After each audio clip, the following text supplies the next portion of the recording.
Abigail Stanton thought she had escaped a forced marriage, but the man hunting her had money, power, and the law in his pocket. When Silas Vance took her in, he risked his ranch, his family, and everything his mother left behind. Yet in the dirt of Ironwood, Abby learned that freedom is not given. It is earned with calloused hands and a brave heart.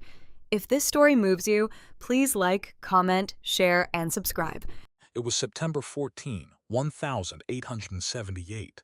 The kind of night where the Texas sky didn't just rain, it broke wide open.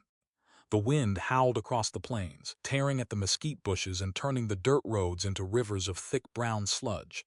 Through that storm, a solitary figure rode. Abigail Stanton was exhausted. Her breathing came in ragged gasps. She was wearing a white silk wedding dress, or at least, it used to be white. Now it was soaked to the bone, plastered to her shivering skin and heavy with mud. She clung to the saddle horn with one hand.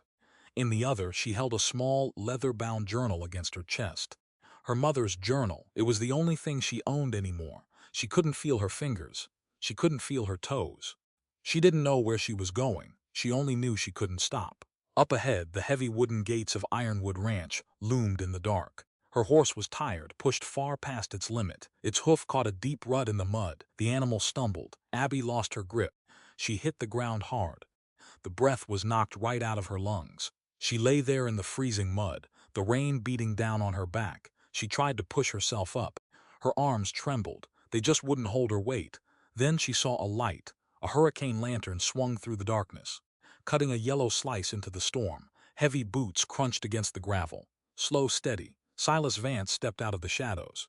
He was a tall man, broad-shouldered. He wore a thick, waterproof leather duster, water streaming off the brim of his Stetson. He stopped. He lowered the lantern. He saw a girl in a ruined wedding dress, crawling in the mud. Abby scrambled backward. Her eyes went wide. She looked like a trapped animal. Her heart hammered against her ribs. She didn't know this man. She only knew what men were capable of when they held all the power. She braced herself for a harsh word, for a rough hand grabbing her arm. She forced her lungs to work. Her voice came out torn and fragile over the sound of the rain. "Please," she gasped, pulling the wet journal tighter to her chest. "Don't send me away. Let me sleep in the barn, just tonight." Silas stood perfectly still. He didn't ask her name. He didn't ask who she belonged to. He didn't ask what kind of trouble she was dragging onto his property. He just looked at her, not like she was a problem to be solved, not like a piece of lost property. He looked at her like a human being who was hurting, without a single word. Silas set his lantern down in the mud. He shrugged off his heavy leather coat. He stepped forward, knelt down in the freezing rain, and gently draped the warm, dry leather over her trembling shoulders. Abby flinched, expecting a strike, but the hand that touched her was slow and careful. Before she could process what was happening, Silas slid his arms beneath her. He scooped her up from the mud. He held her securely against his chest, grabbed his lantern and turned his back on the barn. He carried her straight toward the glowing windows of the main house. He didn't let her touch the ground until they were inside. The front door kicked open. The warmth of the foyer hit Abby like a physical wave. The crackle of a massive stone hearth filled the room.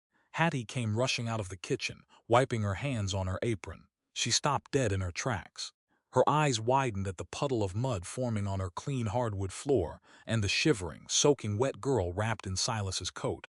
"Lord Almighty," Hattie breathed. "What on earth did you drag in from the storm? She looks half drowned. We can't be taking in strays. We got enough trouble as it is." Silas didn't blink. He walked past Hattie and lowered Abby gently into the deep, velvet armchair right beside the roaring fire. He turned around. He looked his housekeeper dead in the eye. His voice was quiet, but it held the steady weight of an anvil. "No human being on my land sleeps with the livestock. Hattie, I don't care where she comes from or what she's running from." He pulled off his wet hat, wringing out the brim. "A person's dignity isn't something they have to earn. It's a right. And as long as she's under this roof, she gets treated like one." Abby sat frozen in the chair. The fire warmed her numb hands, but it was his words that finally stopped her shaking. For the first time in 18 years, she felt safe. Morning came early in Texas. It didn't ask if you were ready. It just broke over the horizon, hot and bright.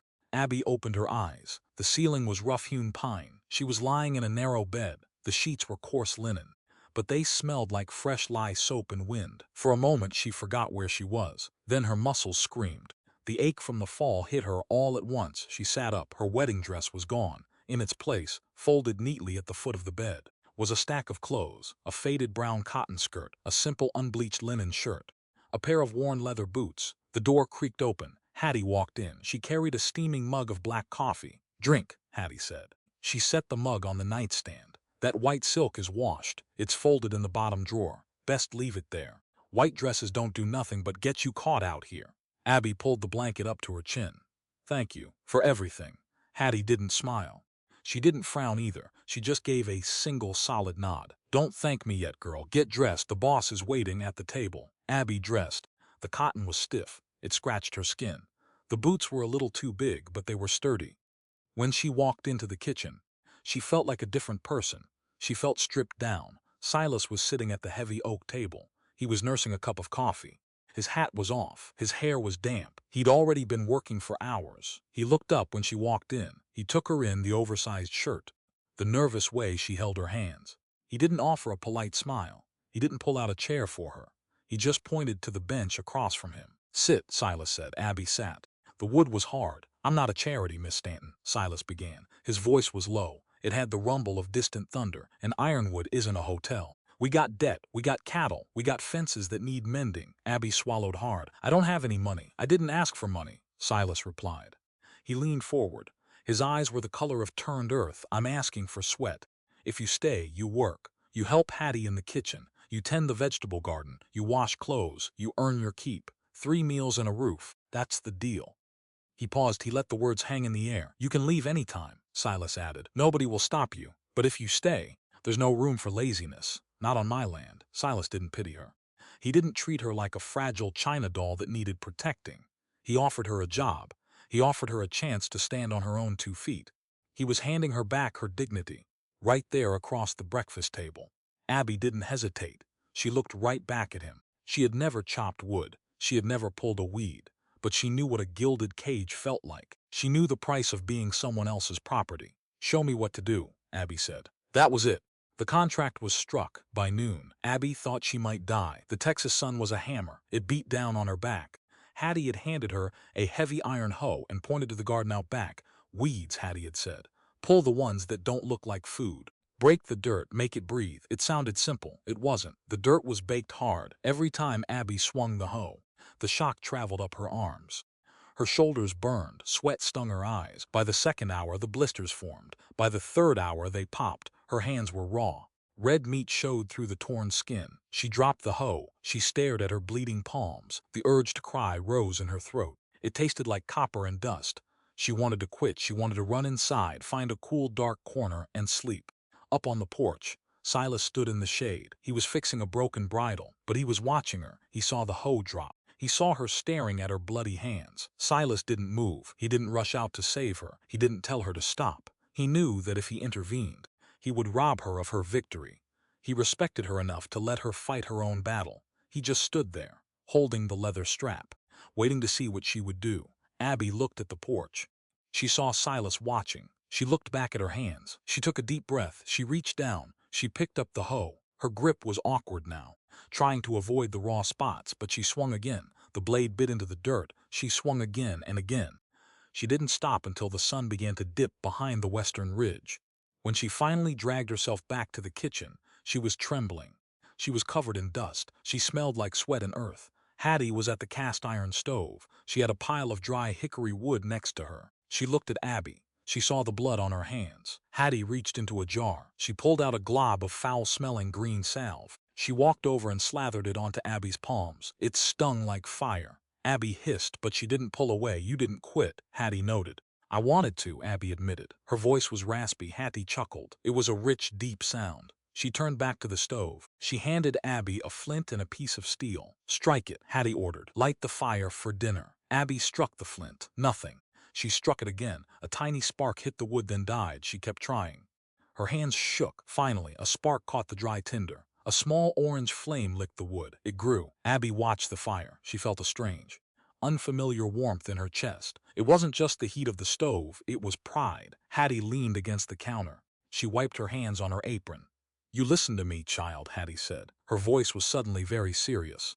"Freedom isn't a piece of paper signed by men in fancy suits up in the Capitol. That paper didn't feed me when I left the plantation. Freedom is knowing how to make a fire. It's knowing how to grow a potato. Hattie pointed a thick finger at Abby's raw hands. You're hurting today. But tomorrow, that skin gets tougher. Freedom is knowing how to feed yourself with your own two hands. Because a woman who can provide for herself is a woman no man can ever buy. You remember that? Abby looked at the fire. Then she looked at her calloused, blistered hands. They weren't pretty anymore. They would never be soft again. But for the first time in her life, they belonged to her. 7 days passed. A week in Texas could feel like a lifetime. For Abby, it felt like a rebirth. Her hands stopped bleeding. The skin turned to tough, yellowish calluses. Her back still ached. But the pain was different now. It wasn't the sharp pain of weakness. It was the dull, heavy ache of muscle building itself up. She learned the rhythm of ironwood. She learned that Silas woke before the sun. She learned that Hattie needed her coffee black as pitch. She learned the smell of impending rain. She was in the yard, tossing grain to the chickens when the boy arrived. He didn't ride in. He walked. He dragged his feet through the dust, leading an old, sway-backed mare that looked just as tired as he did. Abby stopped. The chickens scattered. The boy looked about 16. He was bone-thin. His clothes hung off him like rags on a scarecrow. His boots had holes in the soles. But his eyes were sharp. They darted around the yard, taking in the barn, the house, the horses. He looked hungry, not just for food, for a place to stand. Silas walked out of the barn. He carried a pitchfork. He stopped dead. The boy stopped too. They stared at each other across the dusty yard. The silence stretched. It was heavy, thick enough to cut with a knife. "You Silas Vance?" the boy asked. His voice cracked. He tried to sound tough, but he just sounded tired. "Depends who's asking," Silas said. His grip on the pitchfork tightened. His posture was rigid. "Guarded. Name's Toby," the boy said. He swallowed hard. "My ma was Rose Harmon. Before she passed, she told me to find this ranch. Said the man who owned it was family. Said he was my father." Silas didn't flinch. His face turned to stone. His father was dead. But the sins of the father had a way of showing up at the front gate. "My father is dead," Silas said flatly. "And he didn't leave anything behind but debt. You walked a long way for nothing, kid." Toby's shoulders slumped. The tough facade crumbled. He suddenly just looked like a boy who hadn't eaten in 3 days. He grabbed the mare's reins, turning to leave. Abby didn't think. She just moved. She dropped the grain bucket. She walked right past Silas. She walked up to the boy. She didn't look at his dirty clothes. She didn't judge his illegitimate claim. She saw a cornered animal, exactly the way Silas had seen her a week ago in the rain. She reached out and placed a hand on the horse's neck, stopping them from leaving. "You must be thirsty," Abby said. Her voice was soft, steady. "There's fresh water at the pump." And Hattie just took cornmeal biscuits out of the oven. Toby looked at her. He looked at Silas. Silas stood there. His jaw was tight. He looked at Abby. He saw the quiet challenge in her eyes. "You didn't turn me away." Silas let out a long breath. He tossed the pitchfork aside. "Take his horse to the barn," Silas muttered. "Give her some oats, then wash your hands. Boy, we don't eat with dirt on us that night." The dinner table felt different. The heavy oak table had always felt too big for just Silas, Hattie, and Abby. Now it was full. Hattie set a massive cast-iron skillet in the center of the table. It was filled with fried salted pork, beans, and thick slabs of cornbread. Toby sat at the far end. He looked terrified to make a sound. He kept his eyes glued to his empty tin plate. He was used to being the bastard child. He was used to eating scraps on the back porch. He waited for someone to serve him what was left over. Nobody did. Instead, Silas picked up the heavy skillet. He didn't serve himself first. He didn't pass it to the right. He reached across the table and set it directly in front of Toby. No words were spoken. None were needed. The message was clear. Here you eat first. Here you are equal. Abby watched. She picked up a serving fork. She reached into the skillet. She found the thickest, most tender piece of pork. She slid it onto Toby's plate. Toby looked up. His eyes were wide. They were shining with unshed tears. He ducked his head fast, hiding his face, and began to eat. He ate fast, desperate. Hattie sat down. She poured coffee. "Slow down, boy," Hattie said, though her voice lacked its usual bite. "The food ain't running away, and neither are we." Abby smiled. She looked at Silas. Silas was watching her. The hardness in his eyes was gone. In the golden glow of the oil lamp, he just looked tired, but peaceful. "People out there place a lot of stock in bloodlines," Silas said suddenly. His voice broke the quiet clatter of silverware. He looked at Toby, then at Abby. "They think blood is what makes a family. They think a piece of paper is what makes a man respectable. It's a lie." Silas picked up his coffee cup. "Family isn't the people who share your last name. It's the people who pull up a chair to your table." It's the people who share your bread when the winter gets hard. You sit at this table, Toby. You're one of us. You pull your weight, and you never have to walk with your head down again. Toby stopped chewing. He wiped his mouth with the back of his sleeve. He sat a little taller in his chair. Abby felt a lump in her throat. She looked around the table. A former slave, a runaway bride, a bastard orphan, a rancher drowning in debt. To the rest of Texas, they were outcasts.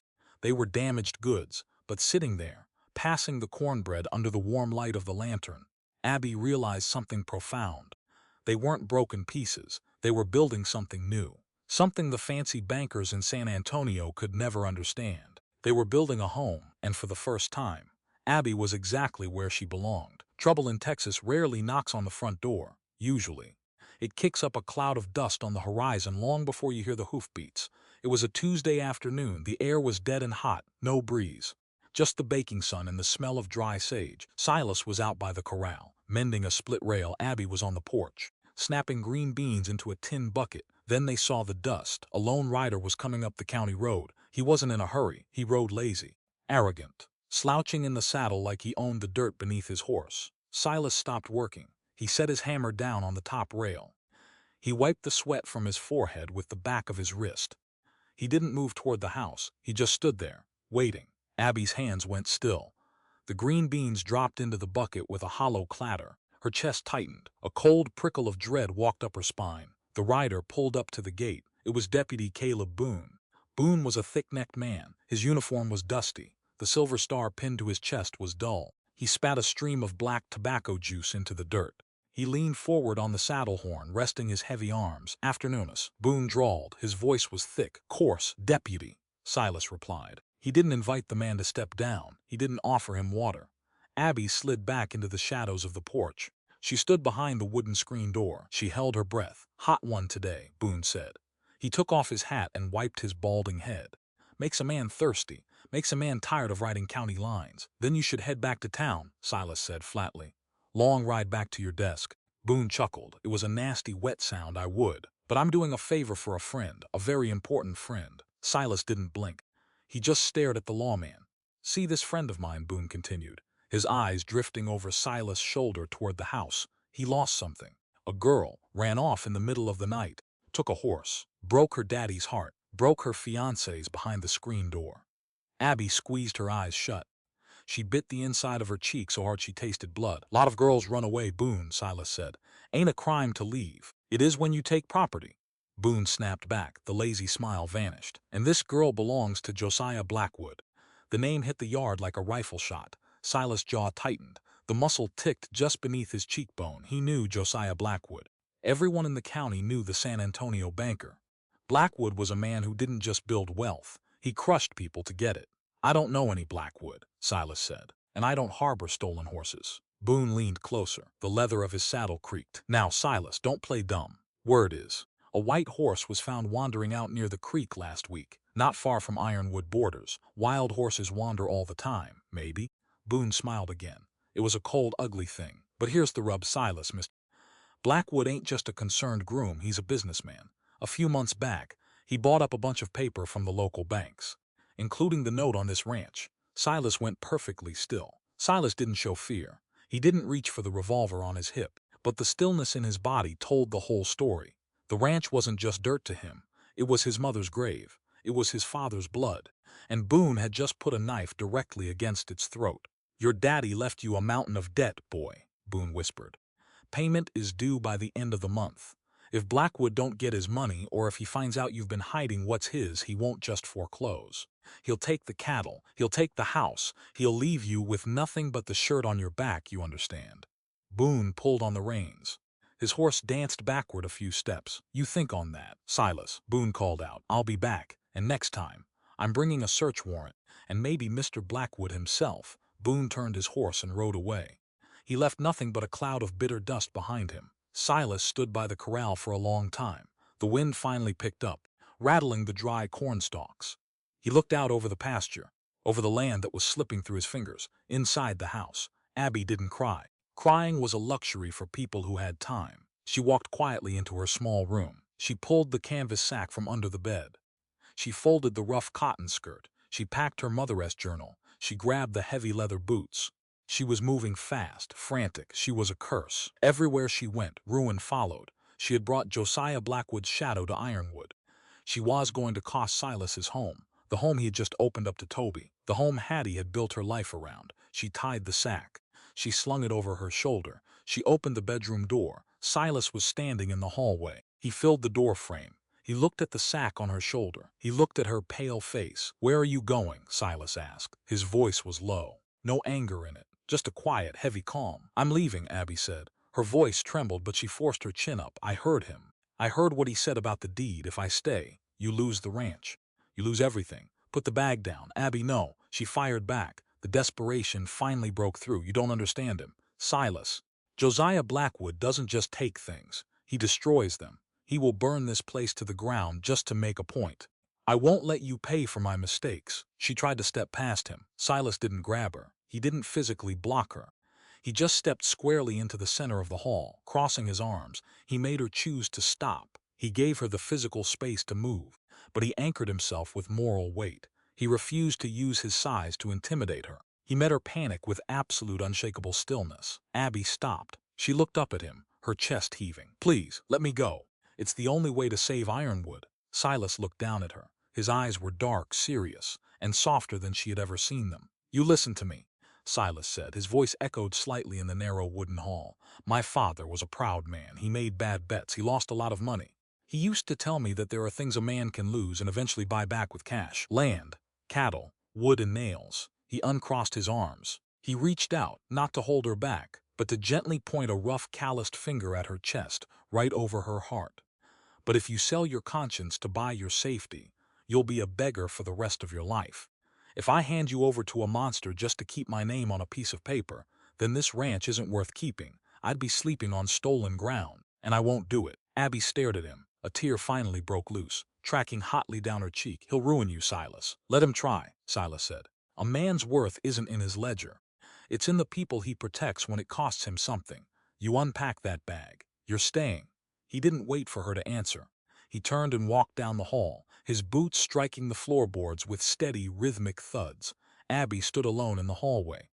The canvas sack felt suddenly heavy. She let it slide off her shoulder. It hit the floor with a soft thud. She wasn't running anymore. The threat of ruin didn't stop the clock at Ironwood. It just made every tick sound a little louder. After Boone's visit, the air on the ranch turned thick, heavy. But a strange thing happened. Instead of fracturing the fragile peace they had built, the pressure fused them together. Words became scarce. They didn't talk about Josiah Blackwood. They didn't talk about the debt. There was no time for useless worry. There was only work. And in that work, a new language was born between Silas and Abby. A language that didn't need breath or sound. It was the language of calluses, the language of silent respect. It was late afternoon. The sun was angry, turning the sky the color of bruised peaches. Abby was in the back patch. She was trying to fix a section of barbed wire that a stray calf had trampled. She had the heavy iron pliers in her hands. She gripped the wire. The barbs were sharp, vicious. They bit through the thin cotton rags she had wrapped around her palms. Blood welled up, mixing with the dirt. She gritted her teeth, pulled the wire taut and twisted. The wire snapped back. It whipped across the back of her hand, leaving a long red scratch. Abby cursed under her breath. She dropped the pliers, kneeling in the dirt to cradle her stinging hand. 50 yards away, Silas was breaking a wild Mustang in the round pen. He sat tall in the saddle, fighting the horse's bucking rhythm. But his eyes weren't just on the horse. He saw the wire snap. He saw Abby fall to her knees. Any other man in Texas would have ridden over. He would have told her to go inside. He would have taken the pliers and done the man's work himself, making her feel small and incapable. Silas didn't do that. He watched her pick the pliers back up. He watched her grit her teeth, grab the bloody wire again, and finish the twist. She tied it off. She stood up, wiped the sweat from her brow, and walked back to the house. Silas stayed in the pen.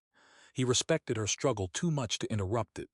But the next morning, when Abby walked out to the garden, she found something waiting for her. Sitting on top of the wooden fence post was a pair of leather work gloves. They weren't brand new. They were worn, soft and supple. They had been thoroughly oiled the night before. Abby picked them up. She slipped them on. They were small, too small for Silas, too small for Hattie. They fit Abby's hands perfectly. They were Silas' mother's gloves. She looked toward the barn. Silas was already out in the pasture, a mere speck on the horizon. He hadn't waited around for a thank you. He hadn't made a show of it. He just saw a need, filled it, and went back to work. Abby pressed the leather to her cheek. It smelled like neat's foot oil and old dust. It smelled like partnership. That evening the house was quiet. Dinner was finished. Hattie was on the porch, smoking a corncob pipe and listening to the crickets. In the parlor, Abby sat at the small writing desk. Toby sat next to her on a wooden stool. Between them lay a piece of broken slate and a piece of chalk Abby had found in the cellar. The lantern light flickered, casting warm, dancing shadows on the walls. "All right," Abby said, her voice soft and patient. "Let's try it again. Sound it out." Toby stared hard at the slate. His brow was furrowed. He gripped the chalk so tight his knuckles were white. He was a boy who knew how to skin a rabbit, how to find water in the desert, how to survive a beating. But these white marks on the black stone terrified him. "Huh," Toby stammered. "OME. Put it together," Abby encouraged. "Home, home." Toby looked up. His eyes widened. He looked at the word he had just written. "Home." Abby smiled. It was a real smile, reaching all the way to her eyes. "You did it, Toby. You wrote it." Toby looked back at the slate. A slow, proud grin spread across his dirty face. He traced the letters with his finger. Silas stood in the shadowed hallway. He leaned against the doorframe, watching them. He had a cup of coffee in his hand. He didn't make a sound. He watched the girl who had arrived in a $1,000 silk dress, now wearing faded cotton, with dirt under her nails, teaching a bastard orphan how to read the word home. Silas looked at Abby, and he didn't see a pretty ornament. He didn't see a prize to be won or a possession to be guarded. He saw a builder. He saw a woman who took the broken pieces of the world and put them back together. Later that night, the house finally slept. Abby couldn't sleep. Her mind was racing. She walked out onto the front porch. The air had cooled. The sky was an ocean of crushed diamonds.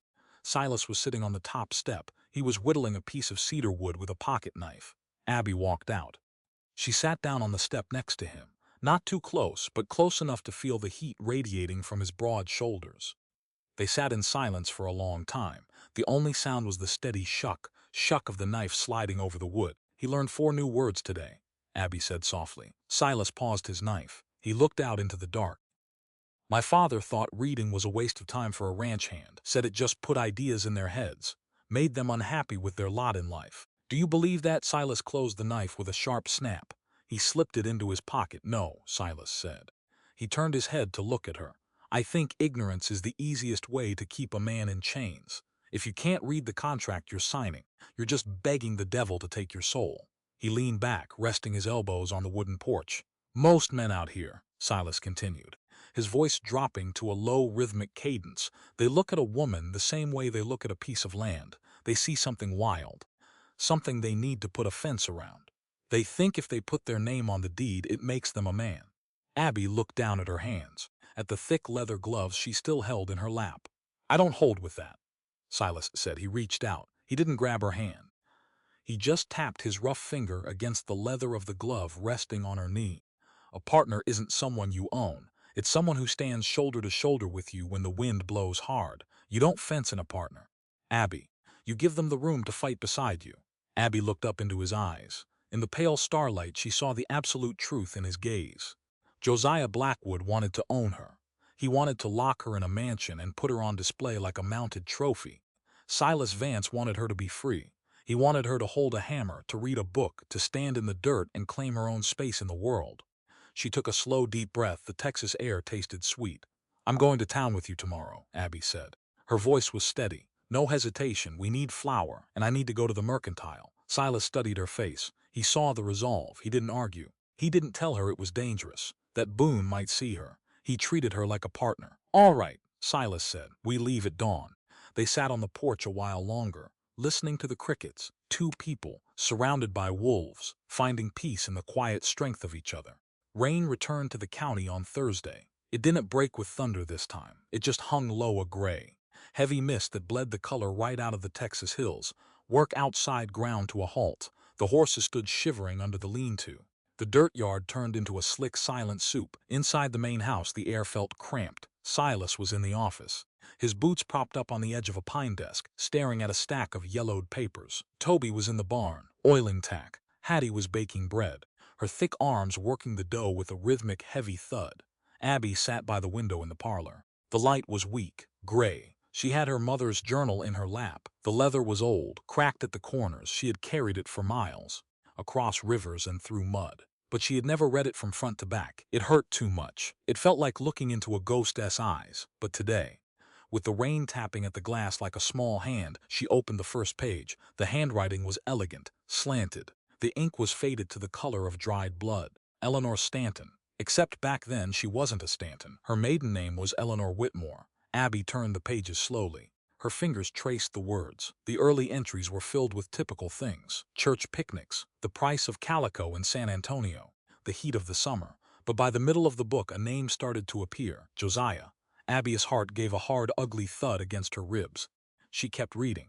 Josiah brought me a ribbon today. Her mother had written in May of 1860. He is ambitious. He talks of the banks expanding west after the railroad comes. Father likes him. He says a man with a mind for numbers is a safe bet for a daughter. Abby felt a cold sweat break out on her neck. Her mother had been promised to Josiah Blackwood, the same man who had tried to buy Abby 18 years later. She turned the pages faster now. The handwriting changed. It lost its elegance. It became hurried, jagged. The words scratched deep into the paper, almost tearing through. I found out today an entry from 1862 read, "The rumors are true. There was a girl named Rose Harmon. She worked at the boarding house on Market Street.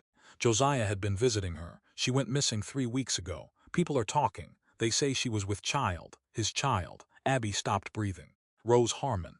That was the name Toby had spoken in the yard. The name of his mother. She read on, her eyes flying across the faded ink. "I confronted Josiah tonight. He didn't deny it. He didn't even look ashamed. He just smiled, that cold, terrible smile. He told me that a man's reputation is like a house. If a brick gets dirty, you throw it away and buy a new one. He told me if I breathed a word to the sheriff, my father would be ruined by morning. The bank owns our mortgage. He has us in a vice." The last entry was written only days before Eleanor fled San Antonio to marry Abby's father, a man she didn't love but who was safe from Josiah's reach. "I am running. I cannot marry a murderer. I know what he did to Rose. He paid a man named Boone to make her disappear. I found the receipt in his ledger. I took it. I am keeping it in the back cover of this book. If you ever read this, my darling Abby, run. Run while your legs can still carry you. Don't let him do to you what he did to us." Abby's hands shook so hard the journal slid from her lap. It hit the floorboards with a sharp clack. Something fell out of the back cover. It was a small piece of blue paper, folded tight. Abby knelt in the dirt of the floor, her breath coming in short, panicked gasps. She unfolded it. It was a bank draft dated August 12, 1862. It was made out to Caleb Boone for the sum of $500. In the memo line, written in Josiah Blackwood's precise, elegant script, were 2 words: services rendered, $500. In 1862, that was enough to buy a small herd of cattle, or to buy a lawman's silence, to buy a young girl's life. Abby didn't cry. She didn't scream. The panic vanished, replaced by a cold, hard iron that settled deep into her chest. She stood up. She didn't look like a victim anymore. She looked like a woman who had just been handed a rifle. She walked down the hall. Her boots struck the pine boards with a steady, rhythmic cadence. She pushed open the door to the office. Silas looked up from his papers. He saw her face. He dropped his pen. "Abby," Silas said. He stood up, his big frame filling the room. "What is it? You look like you've seen a ghost." "Worse," Abby said. Her voice was flat, quiet. She walked over to the desk. She laid the journal down. She placed the blue piece of paper right on top of his ledger. "Read it," she said. Silas picked up the paper. He read the receipt. Then he opened the journal. He read the jagged lines her mother had scratched into the paper over a decade ago. His eyes moved slow, deliberate. The silence in the room grew heavy. The only sound was the rain outside, beating against the tin roof like a drum. When Silas finished, he set the book down. He looked at her. His eyes were dark, dangerous, the kind of look a man gets before he pulls a trigger. "Toby's mother," Silas whispered. "He didn't just abandon her. He had her removed. He killed her." "Silas," Abby said, her voice finally breaking. "Or he had Boone do it. $500 to erase a person. And now he's coming here. For me. For Toby." Silas walked to the window. He looked out at the gray mist. His hands were clasped behind his back, his fingers twitching against his leather belt. He didn't immediately reach for his gun. He didn't talk about vengeance. He was thinking. He was a man who knew that a wild charge into the brush only got you killed. He was calculating the distance between the truth and the law. "We take this to the judge in town," Abby said, stepping closer. We show them what he did." Silas turned around. He looked at her, his face lined with a deep, weary wisdom. "The law out here isn't a straight line, Abby," Silas said. His voice was low, rhythmic, carrying the weight of the dirt outside. "It's a river, and right now, Josiah Blackwood owns both banks. A piece of paper from 12 years ago don't mean much to a circuit judge who gets his salary paid by Blackwood's bank." He walked back to the desk, his hand resting on the leather cover of her mother's journal. "You can't just throw the truth in a man's face and expect him to drop to his knees." Silas continued. "The truth is like gunpowder. It don't do nothing but make a mess unless you contain it. You need a barrel. You need a spark. You need to choose the right moment to pull the string." He picked up the blue receipt, holding it between his rough fingers. "If we show this to Boone, he'll burn it. If we show it to the local sheriff, he'll call it a forgery. We don't go to town. Not yet. We wait until he comes to us. We let him think he's got us cornered. A man who thinks he's already won is a man who stops looking at his flanks." Abby looked at the paper. Then she looked at Silas. "And what about Toby?" she asked. "He has a right to know what happened to his mother." "He does," Silas said softly. "But knowing a truth like that, it changes a boy. It can turn a soul sour if it enters the blood too fast. We tell him together. But we tell him when he's got a family standing around him to catch him when he falls. A person needs a floor beneath them before you break the ceiling over their head." Abby nodded. The iron in her chest settled. She reached out and took the journal back. "All right," Abby said. "We wait." Silas looked at her, and for the first time in days a tiny grim smile touched the corner of his mouth. "Get some rest, Abby," he said. "The storm's coming, the real one, and we're gonna need every hand on the rope." The sun came back on Thursday, but it didn't bring any warmth. It just baked the mud into a hard, cracked crust that looked like old bone. By noon, they heard them, 4 horses, coming up the valley road. They weren't trotting lazy like Boone had been. They were moving at a steady, deliberate pace. The sound of their hooves against the dry dirt was like the ticking of an old grandfather clock. Silas was in the yard. He was working on a wagon wheel. He didn't drop his wrench. He didn't look up until the riders reached the front gate. Abby stood on the porch. Her mother's journals was tucked safely inside the waistband of her skirt, hidden beneath her apron. Her hand was pressed against the leather. Toby stood right beside her, his face pale, his knuckles white as he gripped the wooden porch railing. Hattie stayed by the kitchen window. The barrel of Silas' old Winchester rifle was resting quietly on the sill, hidden by the gingham curtain. The riders pulled up. In the front was Josiah Blackwood. He didn't look like Texas. He looked like Boston or Philadelphia. He wore a black wool suit that didn't have a speck of dust on it. His white collar was stiff, sharp. His boots were polished to a mirror shine. Despite the mud on the road, he was 52 years old. But his hair was thick and dark, combed back neatly. His eyes were the color of cold coins. Behind him rode Deputy Boone and 2 men with low-slung gun belts and faces like gravel. Josiah looked around the yard. He took in the peeling paint on the house, the lean cows in the pasture, the broken fence rails. His lip curled just a fraction. It was the look of a man evaluating a piece of scrap iron. Then his eyes found Abby. "Abigail," Josiah said. His voice was smooth, cultured. It sounded like oil pouring over silk. "You've caused a great deal of trouble for a great many people." Abby didn't move. She didn't flinch. She stood on the porch, her back straight, her chin up.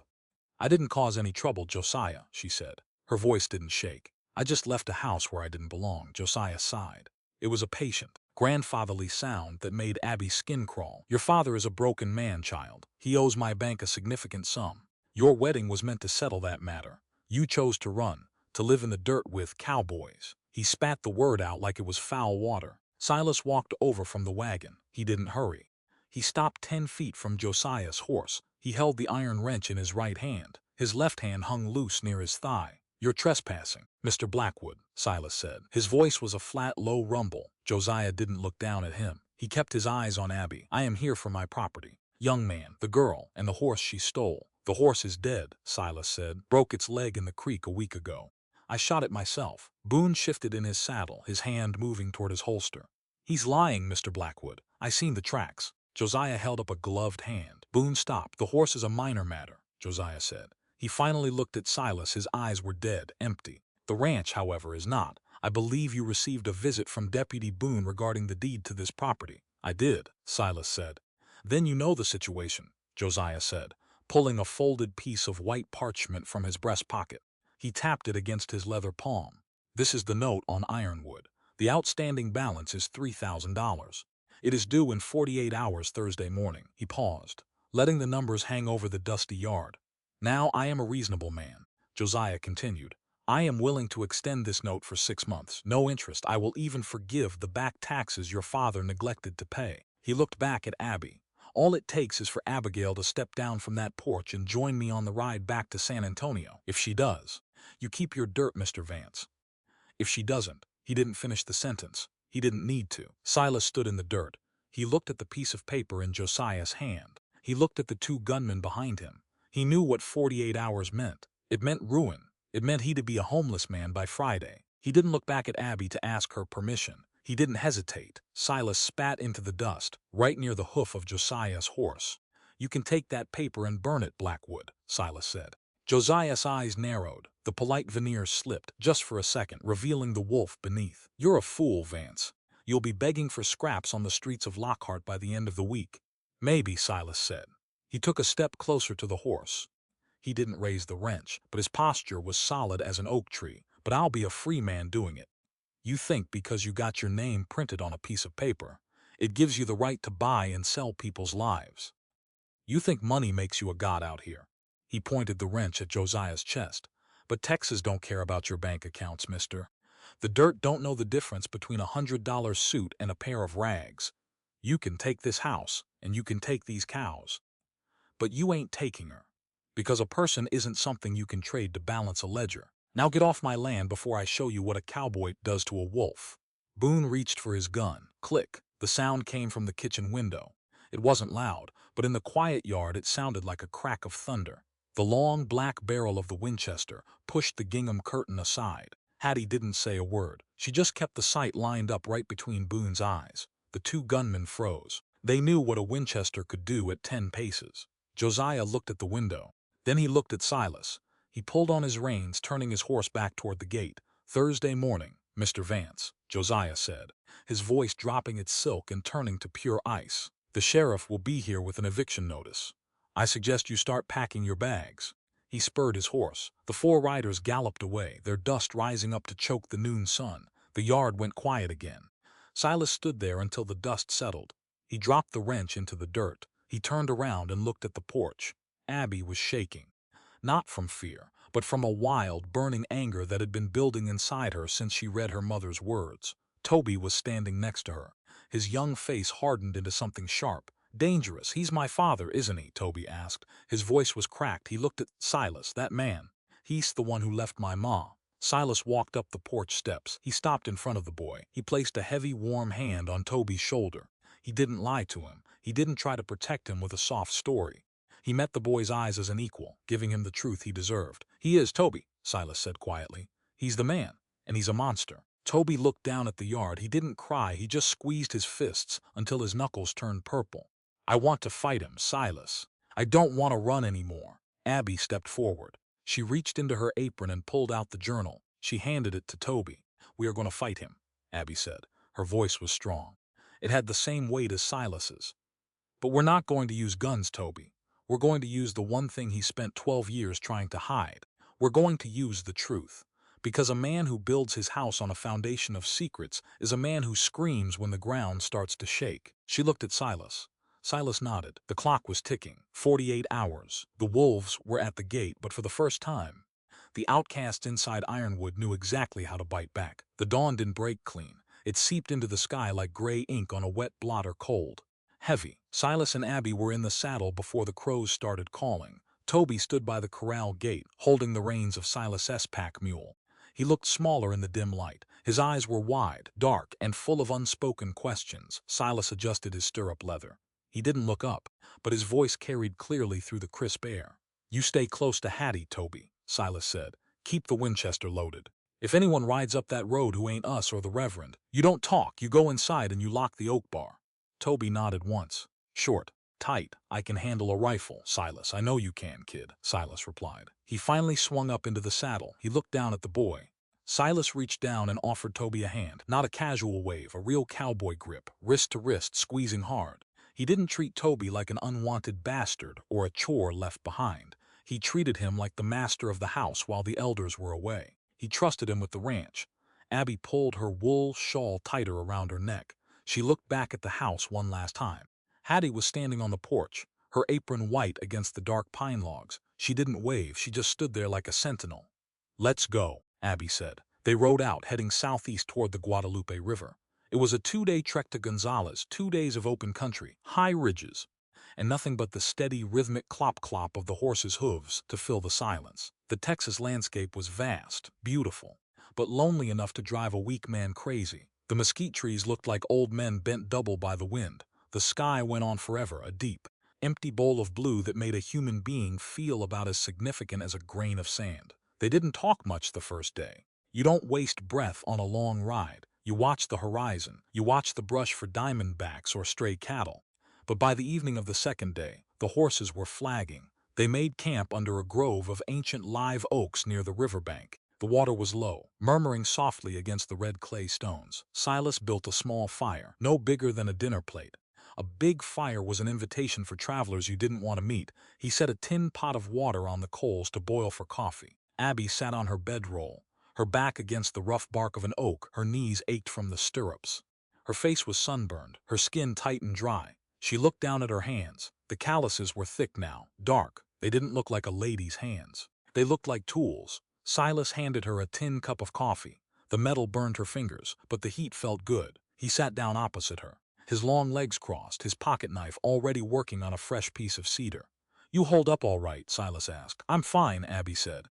She took a sip. It was bitter, strong. "My father used to say that a lady shouldn't spend more than an hour on a horse. Said it ruined their posture. Said it made them look coarse." Silas let out a dry, quiet chuckle. "Shuck."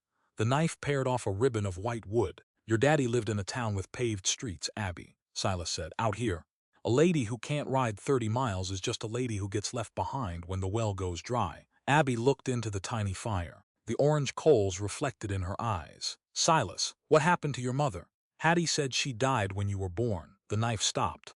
Silas looked down at the cedar piece. His face was in shadow, but his shoulders went rigid. A long pause followed. The crickets by the river seemed to grow louder, filling the gap between them. "She did," Silas said. His voice was lower now, almost lost in the wind. "Her name was Sarah. She was 19.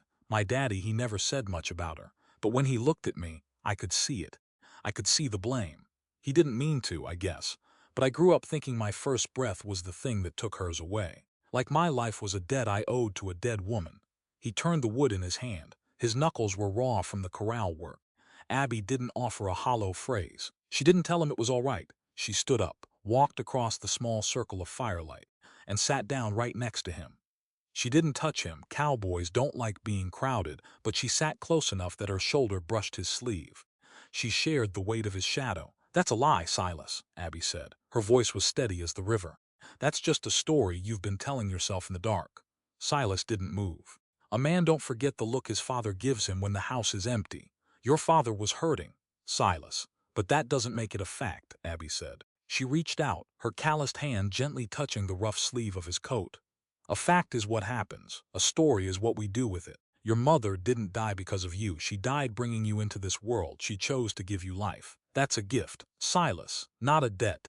She looked him square in the eye, her face illuminated by the dying embers. "You've been spending 25 years trying to pay for a crime you didn't commit. You think you have to save every stray that comes to your gate just to prove you have a right to breathe this air. But you don't. You have a right to be human. Silas, you have a right to be here, just because God put you here." Silas didn't answer. He didn't look at her.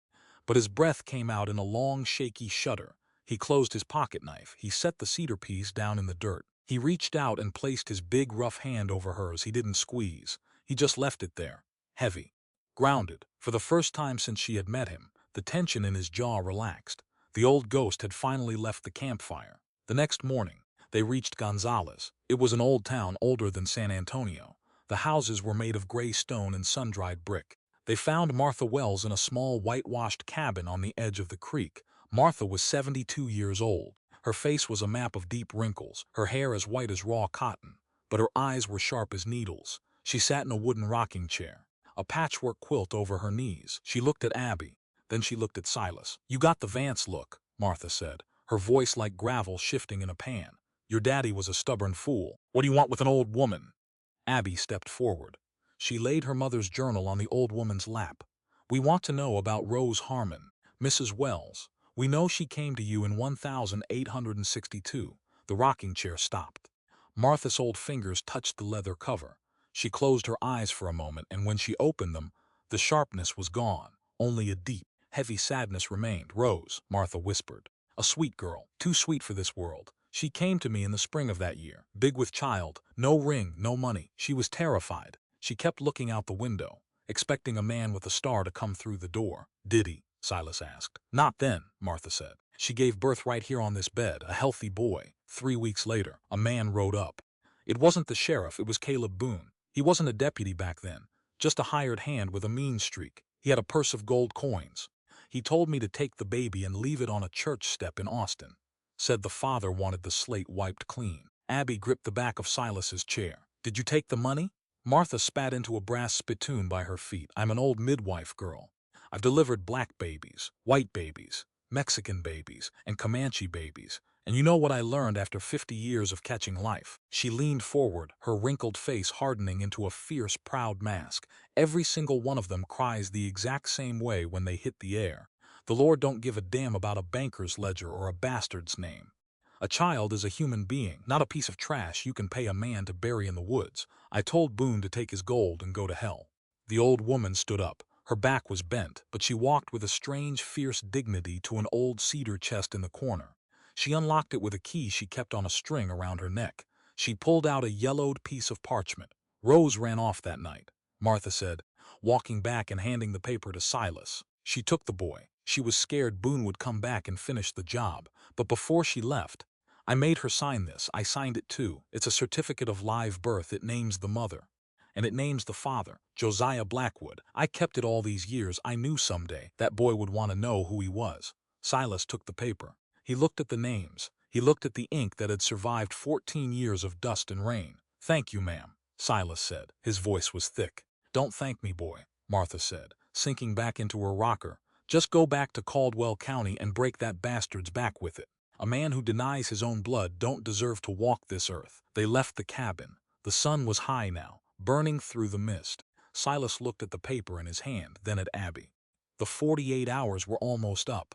The sheriff would be at Ironwood by morning, but they weren't empty-handed anymore. They had the barrel. They had the gunpowder. Now, they just had to ride like hell to light the fuse. The ride back was a race against the sun. They pushed the horses hard, stopping only to let them blow and drink at the creek crossings.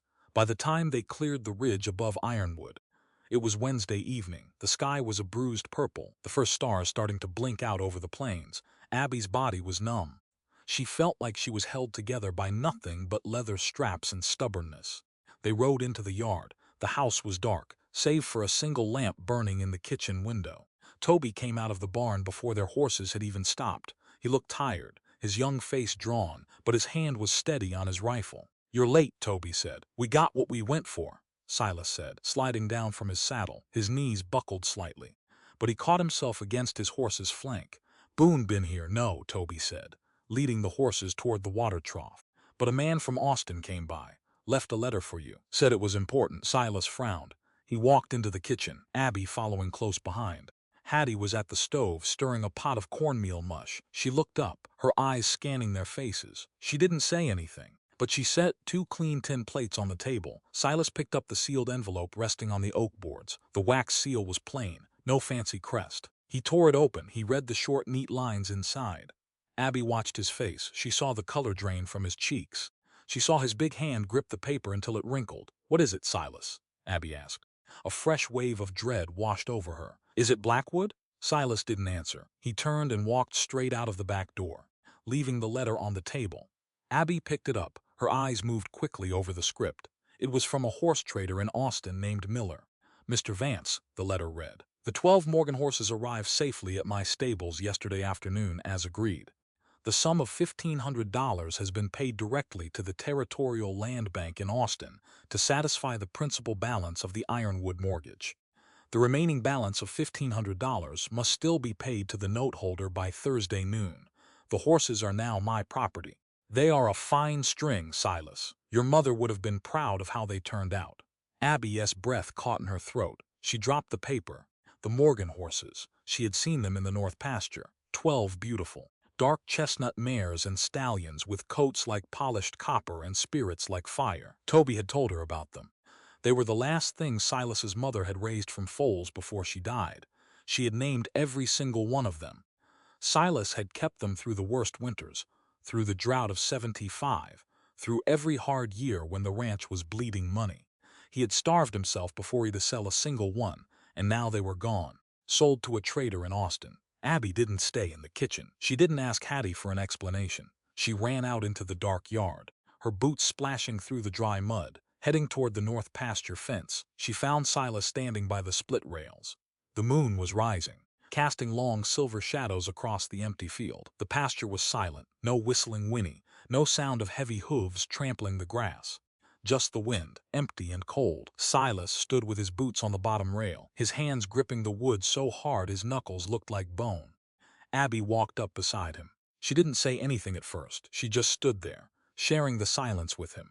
The realization hit her like a physical blow to the stomach. He had sold his history. He had sold his mother's legacy. And he had done it to pay off the bank before Josiah could touch the land. He had done it for her, for Toby. "Why didn't you tell me?" Abby whispered. Her voice was cracked, thick with tears she had been holding back for days. Silas didn't turn around. He kept his eyes on the empty silver grass. "If I told you," Silas said, his voice flat and low, "you would have packed that bag again. You would have run off into the night to save me from myself, and I told you, Abby, I ain't letting you run anymore. But those were your mother's horses." "Silas," she cried, a tear finally spilling over. The last thing she touched. "You love them." Silas turned his head slowly.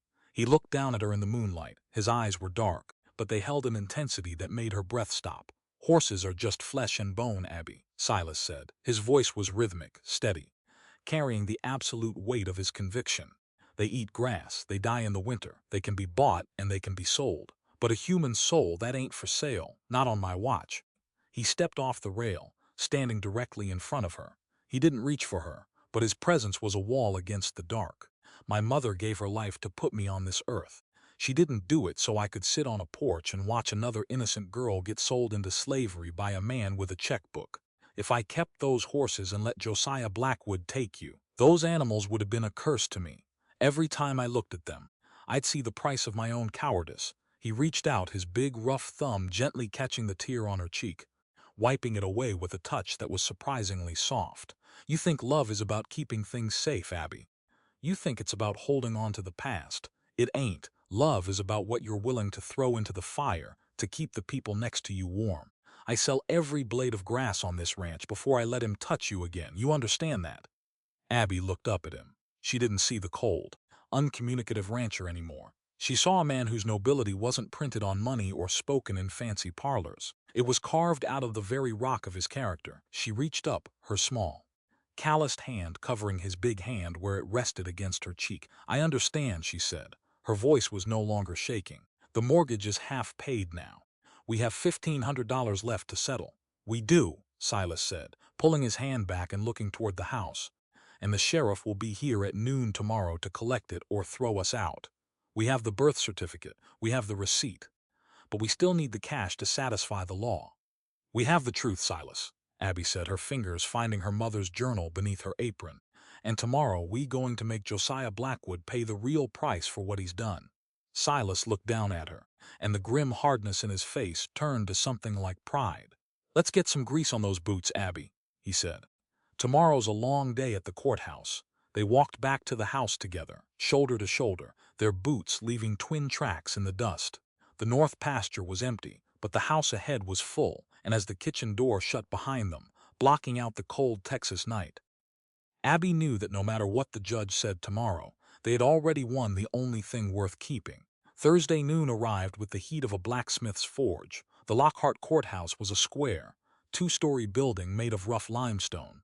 It sat in the middle of the town square, surrounded by hitching posts and dusty buckboards. A crowd had gathered on the steps. People from all over Caldwell County, neighbors Silas had helped brand cattle for, storekeepers who knew the weight of a Vance promise. They stood in clusters, their boots kicking up the white dust, whispering under their breaths. Josiah Blackwood was already inside. He sat at the long oak table on the right side of the courtroom. He looked immaculate, His black coat didn't have a single speck of dust. His silver pocket watch chain glinted under the oil lamps hanging from the rafters. Deputy Boone stood behind him, his hand resting on his gun belt, his face sour. Circuit Judge Miller sat at the high bench. He was an old man with a face like dried beef jerky and eyes that had seen too many land disputes to care about tears. He rapped his wooden gavel twice against the pine block. Clack! Clack! Court is in session, Judge Miller barked. We are here to settle the matter of the mortgage deed for Ironwood Ranch. The holder of the note, Mr. Josiah Blackwood, has filed for immediate foreclosure due to non-payment. Mr. Silas Vance is the respondent. Step forward. Silas walked down the center aisle. He wore his only clean white shirt and his dark vest. His boots were clean, polished with lard until they shone. He didn't look at Josiah. He walked straight to the left table and stood tall, his big shoulders square. Abby walked right beside him. She wore the faded brown skirt and the linen shirt Hattie had given her. She carried her mother's leather-bound journal openly in her hands. Toby followed a step behind her, his young jaw set so tight it looked carved from granite. Mr. Vance, Judge Miller said, leaning over his spectacles, the note is for $3,000. Blackwood states you have failed to satisfy the balance by the agreed date. Do you have the cash to settle this ledger? Silas reached into his vest pocket. He pulled out a folded piece of paper, the bank draft from the horse trader in Austin. He laid it flat on the table. I have $1,500, Your Honor, Silas said. His voice was a steady, rhythmic rumble that filled the high-ceilinged room. Paid directly to the Central Land Bank in Austin. It satisfies half the debt. Josiah Blackwood didn't stand up. He just leaned back in his chair, a thin, patronizing smile on his lips. Half a payment is no payment at all under the law, Your Honor, Josiah said smoothly. The terms of the contract are absolute. The full amount must be paid by noon today or the land reverts to my bank. The clock has struck 12. The ranch belongs to me. Boone shifted his weight, his grin widening. Judge Miller looked at the paper, then at Silas. He's right, Silas. The law is a precise machine. It don't care about good intentions or partial measures. If you don't have the remaining $1,500, I have to sign the eviction order. Abby stepped forward before Silas could speak. Her boots struck the floorboards with a sharp, clear thud. There is another ledger that needs balancing in this court first, Your Honor, Abby said. Her voice didn't shake. It rang out through the silent room like a bell. Josiah's smile vanished. His eyes turned into two pieces of flint. Your Honor, this girl is my runaway fiancée. She is a minor, and she has no standing to speak in this court. I am 18 years old, Josiah. Abby fired back, turning her head to look him dead in the eye. I am a woman under the law, and I am no longer your property. She walked up to the bench. She laid her mother's journal open before the judge, right next to it. She placed the blue bank receipt from 1,862 and the birth certificate they had brought from Gonzales. She didn't look at the crowd for approval. She didn't ask Silas to speak for her. She took her own evidence and laid it before the law, claiming her own right to justice. She wasn't a victim begging for mercy. She was a citizen demanding a reckoning. Judge Miller picked up the papers. His bushy eyebrows rose. He read the slanted handwriting of Eleanor Stanton. He looked at the blue receipt signed by Blackwood to Boone for services rendered. Then he looked at the birth certificate signed by Martha Wells. The silence in the courtroom grew so thick you could hear the flies buzzing against the window panes. What is the meaning of this, Miss Stanton? Judge Miller asked, his voice losing its sharp edge. That paper from 1,862 is a receipt for a life, Your Honor, Abby said. She pointed a firm finger at the blue draft. Josiah Blackwood paid $500 to Caleb Boone to make a young woman named Rose Harmon disappear because she carried his child. He used his wealth to buy a murder. He used his power to bury a human being in the dark so his precious reputation wouldn't suffer. The crowd in the gallery gasped. A low mutter broke out among the neighbors. Josiah stood up so fast his chair screeched against the floorboards. This is absurd. A fabrication from a hysterical girl and a disgruntled debtor. That paper is 14 years old. The truth don't have an expiration date, Josiah, Abby said, turning to face the entire courtroom. You can buy a lawman's silence with gold, and you can buy a father's daughter with a mortgage note, but the law isn't a tool meant to help the rich harvest the poor. The law is supposed to be a shield for the innocent. She stepped back, her hand resting on Toby's shoulder, pulling the boy forward. This is Toby. He is Rose Harmon's son. He has his mother's eyes, and he has a certificate of birth that carries your name, Josiah. You didn't just kill his mother. You spent 14 years denying his right to exist. You treated him like a broken brick to be thrown in the weeds. But a human life isn't a piece of waste. He has a right to his name. He has a right to the truth, and he has a right to be heard in this court. Toby looked up at the judge. He didn't look afraid anymore. He stood straight, his chin up, his eyes steady on the bench. Judge Miller looked down at the boy. Then he looked at Deputy Boone. Boone's face had turned the color of gray paste. His hand had dropped away from his gun belt. He was looking at the back door, calculating his chances of survival. "Deputy Boone," Judge Miller said, his voice dropping to a dangerous whisper, "is that your signature on this draft from 1862? Boone swallowed hard. His Adam's apple bobbed up and down like a cork in a bucket. "Your Honor, Mr. Blackwood told me quiet," Josiah hissed, his refined Boston accent completely shattering, leaving nothing but the raw, ugly snarl of a cornered predator. "That's enough," Judge Miller said, slamming his gavel down with a crack that sounded like a pistol shot. Bang! The room went dead silent. "This court is not a criminal tribunal," Judge Miller stated, his old eyes fixed squarely on Josiah Blackwood. "But I will not be a party to an eviction executed by a man under a shadow of murder. The foreclosure on Ironwood Ranch is hereby stayed for 90 days pending a full investigation by the state authorities in Austin." He pointed his gavel at Boone. "Boone, hand over your badge. You're under arrest, Sheriff. Take him into custody." The county sheriff stepped out from the back of the room, his big hand grabbing Boone's arm before the deputy could move. Josiah stood perfectly still, his polished boots suddenly looking very cold on the limestone floor. He looked at Silas. He looked at Abby. His empire hadn't fallen completely, but the first stone had been pulled from the wall, and the whole structure was starting to lean. Without a word, Josiah turned and walked out of the courtroom, his head down, the crowd parting before him like he was a leper. Silas let out a long, heavy breath. He looked down at Toby, then at Abby. Silas didn't celebrate. He didn't pump his fist or shout in victory.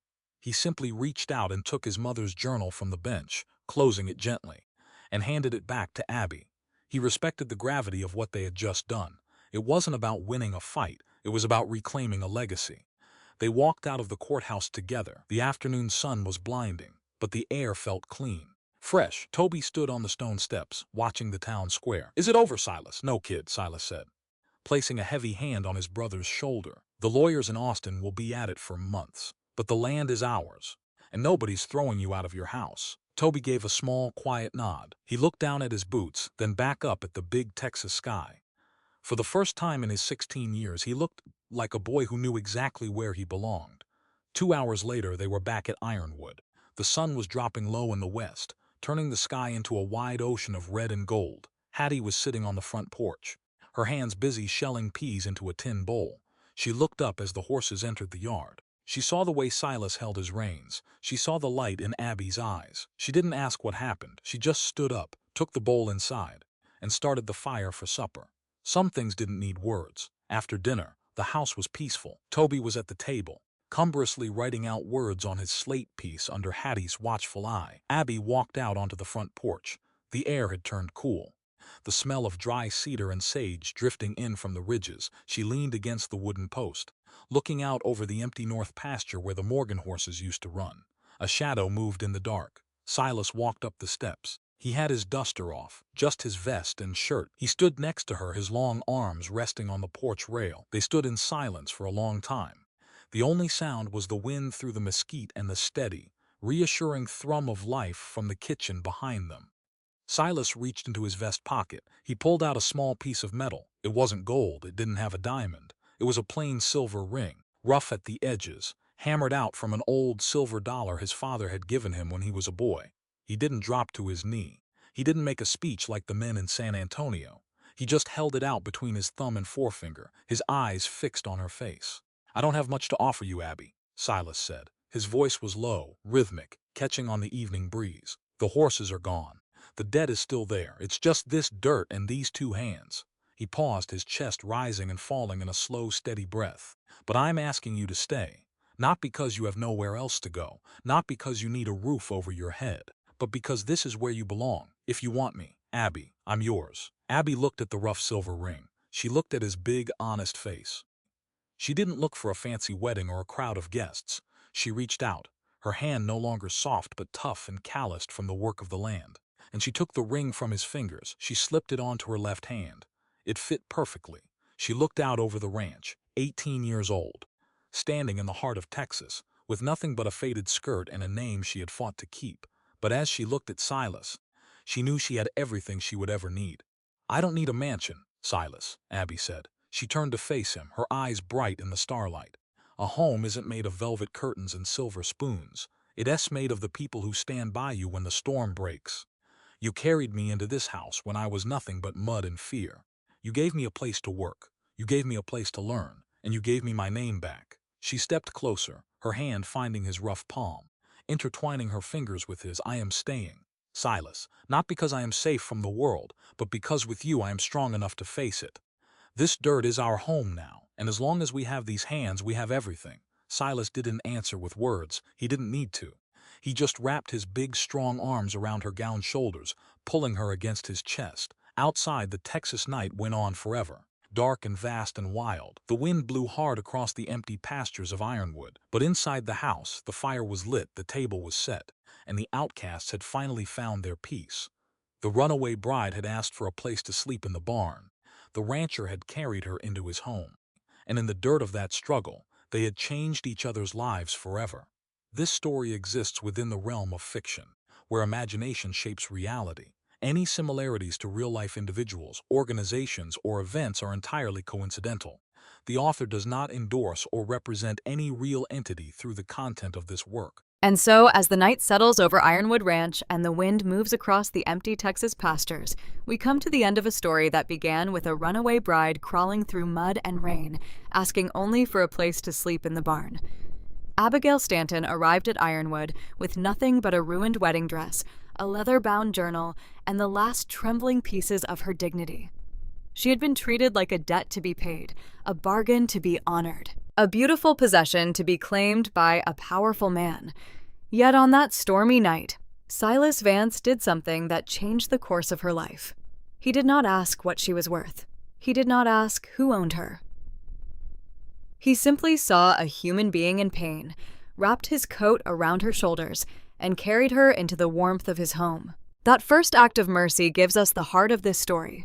Human dignity is not something a person earns after proving useful. It is not granted by wealth, beauty, birth, or social standing. It belongs to every soul from the beginning. Silas understood that no person on his land should sleep with the livestock, because no person should ever be treated as less than human. In a world where men like Josiah Blackwood turned contracts into chains and banknotes into weapons, Silas chose a higher law, the law of conscience. And that choice reminds us that true decency is often quiet. It does not always arrive with speeches or applause. Sometimes it looks like a dry coat in a storm, a seat by the fire, and a simple promise that under this roof, you will be treated like a person. But Ironwood did more than shelter Abby. It taught her how to stand. Hattie's lessons in the garden and kitchen may have seemed small at first, but they carried a powerful truth. Freedom is not only a document signed by men in offices. Freedom is knowing how to feed yourself, how to make a fire, how to work the soil, how to survive without begging a cruel man for permission. Abby's soft hands became calloused, and those calluses became the language of her independence. Every blister, every drop of sweat, every aching muscle was proof that she was no longer an ornament in somebody else's house. She was becoming a woman who could build, provide, endure, and choose. Toby's arrival deepens that lesson. He comes to Ironwood as another rejected soul, a boy carrying the shame that others placed on him. The world called him illegitimate, unwanted, and inconvenient. But at Silas's table, he was given the first plate. He was not asked to prove his bloodline before being fed. He was not made to stand outside the door. Through Toby, the story reminds us that family is not merely the name written in a Bible or on a birth certificate. Family is made by the people who pull out a chair, share the bread, and say, "You belong here." Blood can abandon, paper can lie, but love, loyalty, and shared labor can build a home out of people the world has thrown away. Josiah Blackwood represents the darkest opposite of that truth. He is a man who knows the price of everything and the value of nothing. He believes money can purchase silence, erase a woman, deny a child, and foreclose on a man's soul. To him, Abby is property, Toby is a mistake, Rose Harmon is a secret, and Ironwood is only a number in a ledger. But the story shows us that a life cannot be reduced to a bank draft. A person is not a debt. A child is not an embarrassment to be buried. A woman is not a contract waiting for a man's signature. Josiah's power begins to crack the moment the truth is spoken aloud. That truth comes through Abby's mother's journal, and this is one of the most meaningful parts of the story. Eleanor's words survived years of fear, silence, and loss. Hidden inside that old leather book was the evidence of a crime, but also the voice of a woman who refused to let evil have the final word. Her journal teaches us that truth may be delayed, but it is not destroyed. It can sleep in the back cover of a book, wait in the memory of an old midwife, or live in the eyes of a boy who has never known his father's name. And when the right moment comes, truth has a force stronger than any gun on the frontier.